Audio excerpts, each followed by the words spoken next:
The second of the MILT human relation principles card is titled as 12 ways to make people think in your way.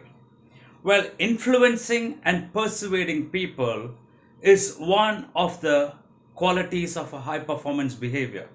If you are a leader, if you are a high performer, then you must have the power to influence people and make them think in your way of thinking without having to coerce but motivating them. Now, how does it happen? The principle one says, show respect for other person's opinions, never tell a man he is wrong. Show respect for the other person's opinion. Yes, we need to. The reason is no two minds think alike. If you're sitting in a room, 10 of you are sitting in a room, and if I tell each one of you to write a 5 line about the room, I will not get two identical descriptions at all. There'll be 10 different descriptions. The reason is you're sitting in the same room for a couple of hours, but your expression and understanding is different. So therefore, we need to show respect for the other person's opinions. Never tell a man he's wrong. Now you might say, if somebody is wrong, we need to tell them they are wrong. What is wrong with that? Well, we never have any competence to tell somebody you're wrong, because nobody ever says something knowing that they are wrong. So therefore, never tell somebody you're wrong. The moment you say you're wrong, you're going to cut that person off, and that person is not going to think in the way you're thinking, and you're not going to motivate that person. For instance, you might not agree with that person's statement. All you can do is, sorry, I beg to differ with you, is much more a mature statement rather than an immature reactive statement of saying, sorry, you're wrong. So never tell a man he's wrong. Show respect for the other person's opinions. Never tell a man he's wrong. And this is the first quality that you need to have to develop ways to make people think in your way of thinking. The second principle says the only way to get the best of an argument is to avoid it. Well, you must be intelligent. You must know nobody has ever won an argument. Because in an argument, it's not important what is right. It is important who is right. It's a fight of ego. That person is holding on to that opinion of his, even though he is not right. And you probably hold on to your opinion knowing that you're not right.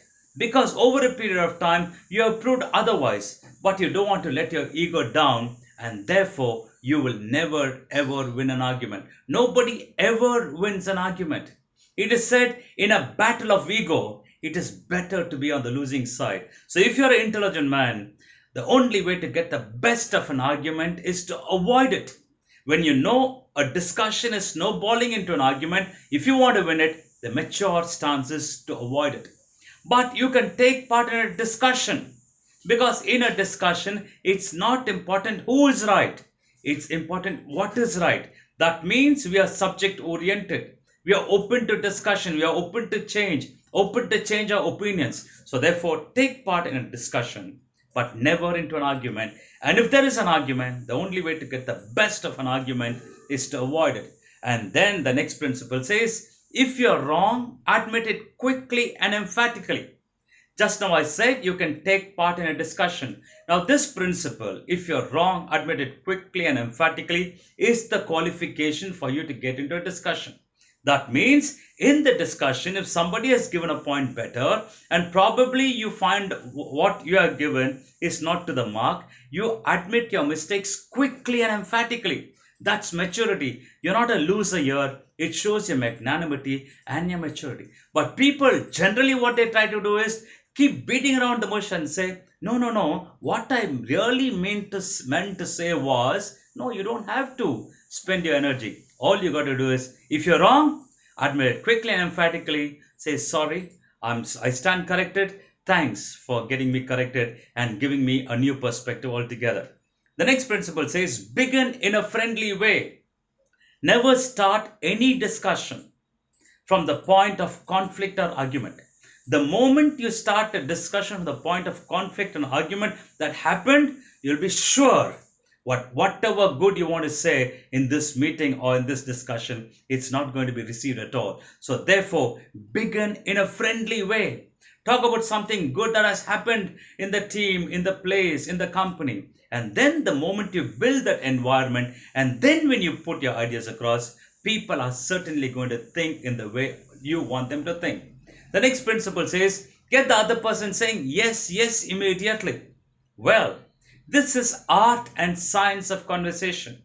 When you make a statement or ask a question where you get yes for an answer, the next question or a statement you make, you get yes for an answer. The third question or a statement you make, you get yes for an answer. You have moved the listener's thinking process rotate in an affirmative direction. And now when you make the final proposal, you're certainly going to get yes for an answer.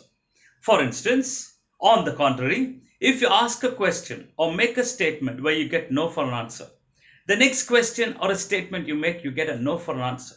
The third question or a statement you make, you get no for an answer. And then the final proposal of yours, however golden or great it might be, you're going to get a no for an answer. Because by getting these no's, you have only made the listener's thinking process rotate in an opposite direction. So therefore, get the other person saying yes, yes immediately. Ask questions, make statements that's acceptable. And then when you make the final proposal, you're going to get yes for an answer. And the next principle says, get the other person saying yes, yes immediately. And just that we finished that. And here it says, let the other person do a great deal of the talking. Well, in a discussion, we are not argumentative. So when somebody is talking, it's not a problem at all. Allow the person to talk. The more and more the person talks, the more and more you tend to understand that person, understand the intelligence of the person, understand the point of view of the person. So therefore, you're not argumentative. You're certainly going to let the other person do a great deal of the talking. It's only argumentative people who will never allow the person to talk. But you are discussion oriented. So therefore, let the other person do a great deal of the talking. Let the other person feel that the idea is, well, as you're discussing in the group meeting and your colleague has come out with a point, acknowledge that. Acknowledge that. Thank that person for the point. Thank you for that brilliant idea. It certainly had expedited a decision. Thank you for that great idea. It has taken the discussion to the higher level. Now, the moment you do it sincerely, that person feels wanted, that person feels recognized, and certainly is going to take part in a discussion. And probably what you're going to say is going to be also accepted because you're willing to see things from the other person's point of view, and also you're letting the other person do a great deal of the talking and let the other person feel that the idea is. So these are highly matured qualities of you to make people think in the way of thinking. Try honestly to see things from the other person's point of view. Just because a person does not accept your point of view, never get into an argument.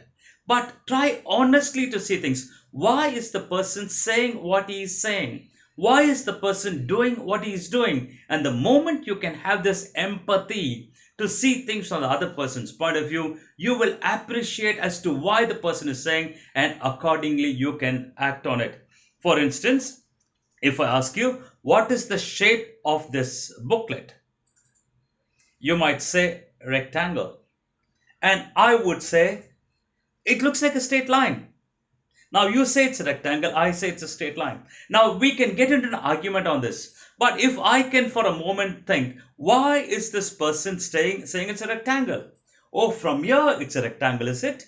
Problem solved. And if you can see it from my point of view and say, why is this person saying it's a straight line? And then you say, okay, from here it looks straight line, is it? So therefore, the entire problem is settled because you tried honestly to see things from the other person's point of view. Be sympathetic with other person's ideas and desires. Just because a person does not accept you, just because a person is saying something which is not in your line, don't condemn that person. Don't call names to that person, but instead be sympathetic with other person's ideas and desires. This will help you to win them to your side rather than accusing them, rather than calling them names and distancing them. Appeal to nobler motives. Well, everybody has got a noble side and an evil side.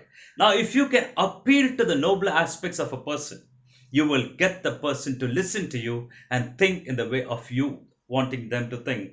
For instance, You find a young executive who's coming over here, and you want to get this guy's attention, and you know he's got all the qualities. All you can say is that I've been seeing you. You're highly committed, and this commitment is certainly going to take you to great heights, and you are an asset to the organization. Now, what did I do? I appealed to his nobler motives.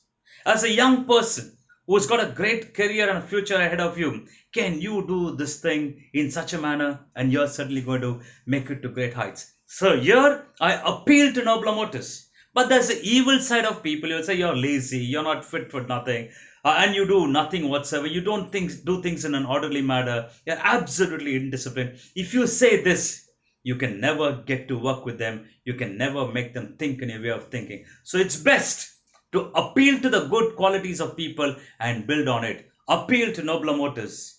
Dramatize your ideas. That means not passively saying what you want to say. Your ability to dramatize, get absolutely involved in what you want to say. And the moment you do that, you are able to get your ideas across. Because they say in communication, only 10 to 15% is verbal. Remaining 85 to 90% is non-verbal. That means what you say is 10 to 15%. How you say it is 85 to 90%.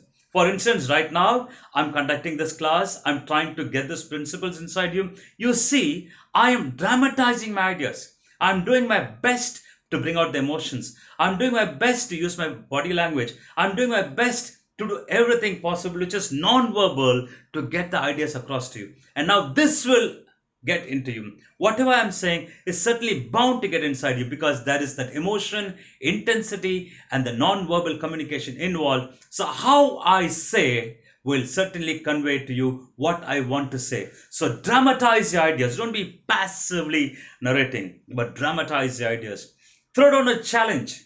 Now, if you have the strength of your conviction and you know this project of yours, this idea of yours is going to work, throw down a challenge.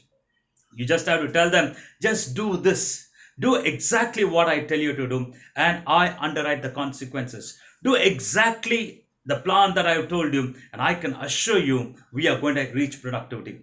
The moment if your words come from such a conviction, and if you can throw down a challenge, people are going to certainly follow a leader because people like to follow a leader who has got a conviction, and that conviction is exhibited when with that depth of your conviction when you can throw down a challenge. So friends, we have got these 12 ways to make people think in your way. These are very, very powerful principles. If you can live by it, implement it, practice it, you'll be a great motivator, you'll be a great influencer, and you would have developed one of those four qualities of a high performance behavior, which is to influence people and things. Wishing you all the best.